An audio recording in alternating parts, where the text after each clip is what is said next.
L'empire immobilier d'une valeur de 50 milliards de dollars, des monuments antiques dont la richesse dépasse celle de la plupart des trésors nationaux et une garde-robe parée de diamants et d'or, telle est la vie du pape. Ce leader spirituel règne depuis le Vatican, le plus petit État du monde, mais aussi l'un des plus riches. Derrière ce mode de vie fastueux se cache un homme qui guide plus d'1 milliard d'âmes. Le pape n'est pas seulement le chef de la Cité du Vatican, il est également le guide spirituel de plus de 1,3 milliard de catholiques à travers le monde. Son rôle va bien au-delà des rituels religieux. Il incarne une autorité morale, un médiateur dans les conflits mondiaux et une voix pour la justice sociale. À la tête de l'Église catholique, le pape porte le poids de l'histoire, des traditions et des attentes d'un monde diversifié. L'un des aspects les plus importants de sa mission est de promouvoir l'unité au sein de l'Église, malgré la dispersion des catholiques sur tous les continents et dans toutes les cultures. Le pape travaille sans relâche pour réduire les divisions et relever les défis contemporains, que ce soit en dénonçant les injustices,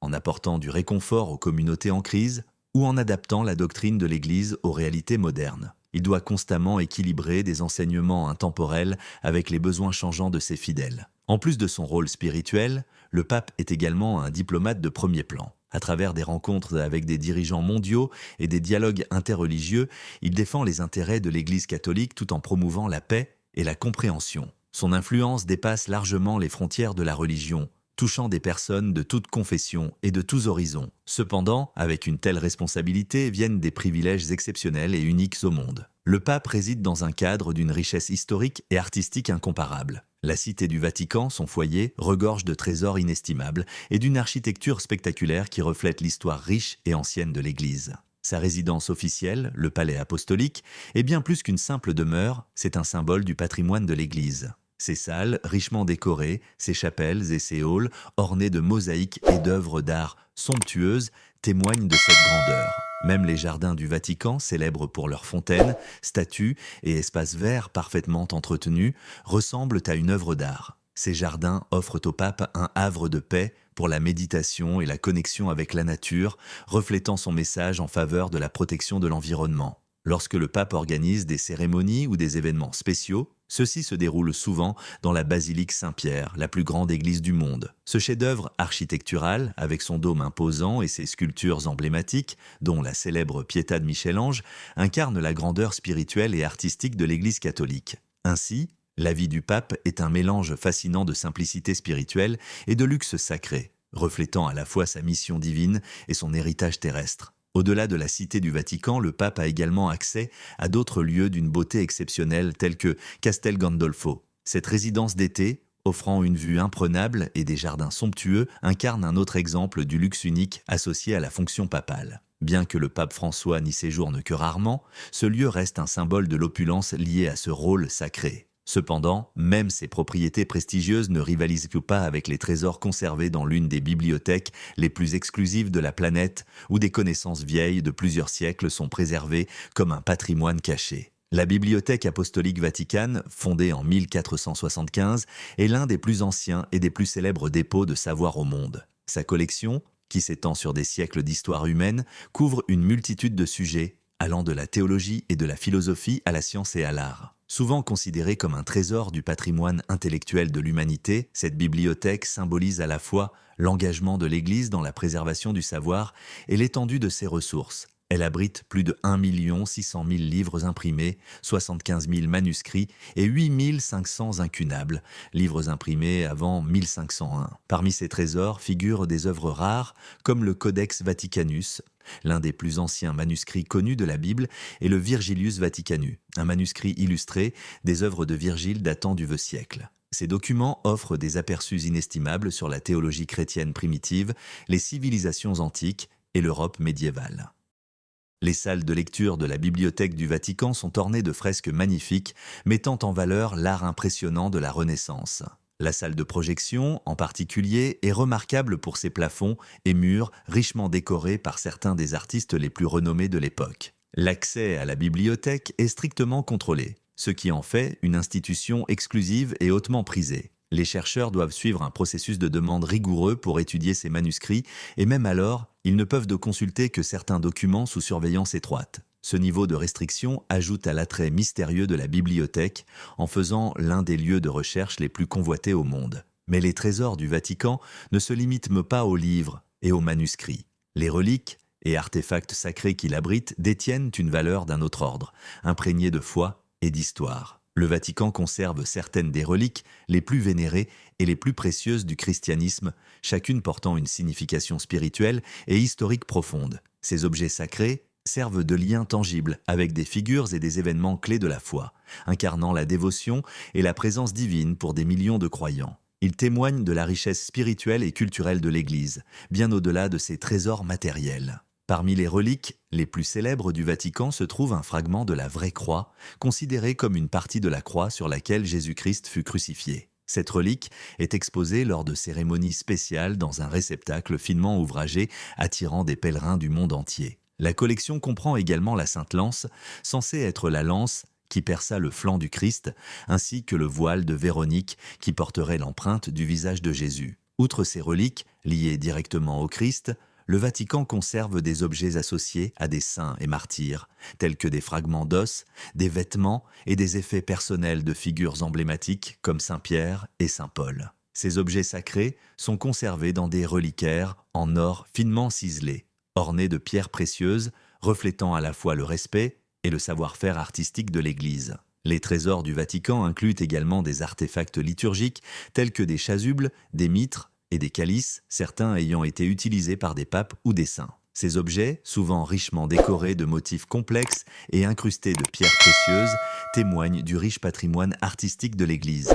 Au-delà des reliques sacrées, la Cité du Vatican abrite une multitude de trésors historiques et culturels. Les musées du Vatican, par exemple, conservent plus de 70 000 œuvres d'art allant de sculptures grecques antiques, comme le Laocoon et ses fils, à des chefs-d'œuvre de la Renaissance, tels que l'École d'Athènes de Raphaël. Les archives apostoliques du Vatican renferment des siècles de documents classés, de traités et de correspondances, suscitant à la fois l'intérêt des chercheurs et la curiosité du public. Parmi les autres objets remarquables figure la tiare papale, une couronne somptueusement ornée utilisée lors des cérémonies de couronnement, ainsi que des meubles anciens provenant des résidences pontificales. Ensemble, ces reliques et artefacts racontent une histoire puissante de dévotion, de foi et de créativité humaine, faisant du Vatican un épicentre de l'histoire et de la culture. Cependant, au-delà de ces trésors, la garde-robe et les objets liturgiques du pape révèlent une autre dimension de l'autorité spirituelle et de l'opulence associées à sa fonction. La garde-robe papale ne se résume pas à de simples vêtements. Chaque pièce revêt une signification historique et spirituelle, rendant les tenues du pape à la fois uniques et profondément symboliques. L'un des éléments les plus emblématiques est la mozzetta, une courte pèlerine portée par-dessus la soutane. La mozzetta se décline en différentes couleurs selon les périodes liturgiques. Rouge pour la plupart des jours de l'année, blanc pour Pâques et violet pour le carême. Chaque couleur transmet un message spécifique en lien avec le calendrier et la doctrine de l'Église. Le pape porte également le camoro, un bonnet en velours rouge bordé de blanc, principalement utilisé pendant les mois froids. Bien que rarement vu à l'époque moderne, cet accessoire rappelle les traditions médiévales de la papauté, reliant le pape aux racines historiques de l'Église. Un autre objet distinctif est l'anneau du pêcheur, une bague en or représentant Saint-Pierre en train de jeter ses filets, symbolisant le rôle du pape comme successeur de Saint-Pierre. Cet anneau est unique à chaque pontificat et est détruit après la mort du pape, marquant ainsi la fin de son autorité.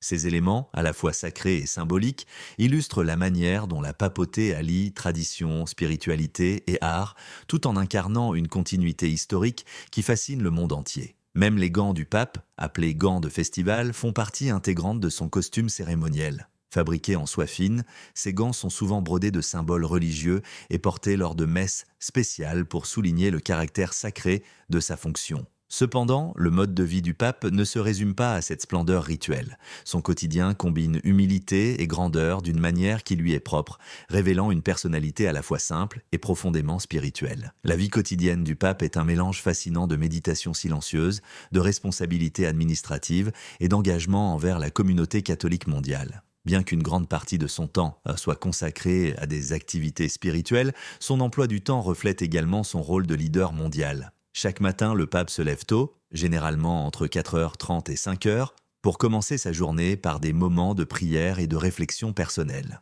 Ces instants de recueillement lui permettent de chercher des orientations pour la journée à venir. Ensuite, il célèbre une messe privée dans une chapelle, souvent en présence du personnel du Vatican ou d'invités spéciaux. Cette messe intime donne le ton à sa journée, renforçant sa foi avant qu'il ne s'attelle à ses nombreuses responsabilités. Les matinées du pape sont généralement bien remplies, elles incluent des réunions avec des dignitaires en visite, tels que des chefs d'État et des ambassadeurs, ainsi que des discussions avec les responsables du Vatican. En tant que chef de l'Église, il rencontre également des évêques, des cardinaux et des représentants de diverses organisations catholiques pour aborder les défis auxquels l'Église mondiale est confrontée. Le déjeuner est un moment plus calme, souvent pris seul ou en petit comité. La simplicité est une caractéristique marquante des repas du pape François, qui préfère des plats sains et modestes aux festins élaborés. Après le déjeuner, il peut s'accorder une courte pause avant de reprendre ses activités. L'après-midi est généralement consacré à l'écriture et à la correspondance. Le pape rédige des messages, prépare des discours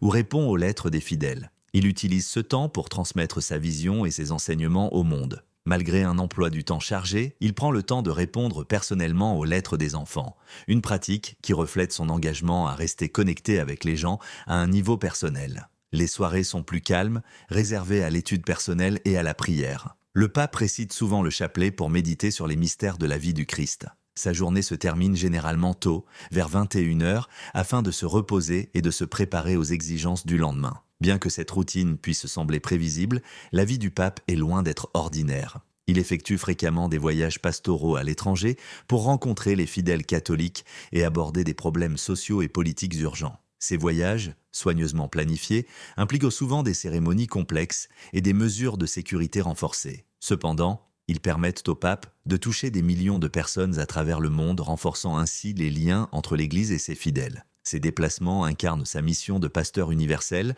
toujours prêt à partager un message d'espoir et de compassion. La vie quotidienne du pape repose sur la foi et le service, mais en coulisses, il évolue dans un monde de pouvoir et de richesse considérables. Peu réalisent l'ampleur de l'influence financière du Vatican et son interconnexion avec la fortune de l'Église catholique. Le pape est à la tête d'une organisation financière tentaculaire, supervisant un réseau complexe d'actifs allant bien au-delà des trésors artistiques et des biens immobiliers. Le Vatican détient des investissements stratégiques dans divers secteurs, y compris la banque, l'assurance et la construction, générant ainsi des revenus substantiels. Ce que beaucoup ignorent, c'est que l'influence économique du Vatican dépasse largement ses frontières. Grâce à son réseau mondial, l'Église perçoit des milliards de dollars chaque année via les dons des fidèles et les contributions des paroisses, dont une partie est reversée au Saint-Siège. Ces fonds soutiennent des missions variées, allant du travail humanitaire au fonctionnement administratif, garantissant ainsi que les activités de l'Église se poursuivent sans entrave à l'échelle mondiale. Par ailleurs, le Vatican joue un rôle diplomatique majeur. Avec plus de 180 représentations diplomatiques à travers le monde, les nonciatures apostoliques, l'équivalent des ambassades du Vatican, servent de relais à cette influence. Elles permettent au pape de maintenir une présence active sur la scène internationale et de peser dans les grandes décisions géopolitiques. Malgré son immense richesse, le Vatican n'échappe pas aux difficultés économiques. Ces dernières décennies, il a dû faire face à des déficits budgétaires et des scandales financiers qui ont fragilisé son image. C'est pourquoi les récents papes, en particulier le pape François, ont entrepris des réformes ambitieuses visant à renforcer la transparence, lutter contre la corruption et améliorer la gestion financière. Les audits et les restrictions sur certaines pratiques économiques ont obtenu des résultats mitigés. Mais ils reflètent la nécessité de trouver un équilibre délicat entre la gestion d'un patrimoine colossal et la préservation de la mission spirituelle de l'Église. Un autre aspect méconnu des finances du Vatican est l'importance du tourisme religieux. La vente de billets pour les musées du Vatican, les visites guidées et les événements liturgiques génèrent des recettes substantielles. Ces fonds sont essentiels pour financer la restauration des monuments historiques et préserver les trésors culturels qui font de la Cité du Vatican un lieu unique au monde. La richesse du Vatican ne se résume pas à l'accumulation de biens matériels.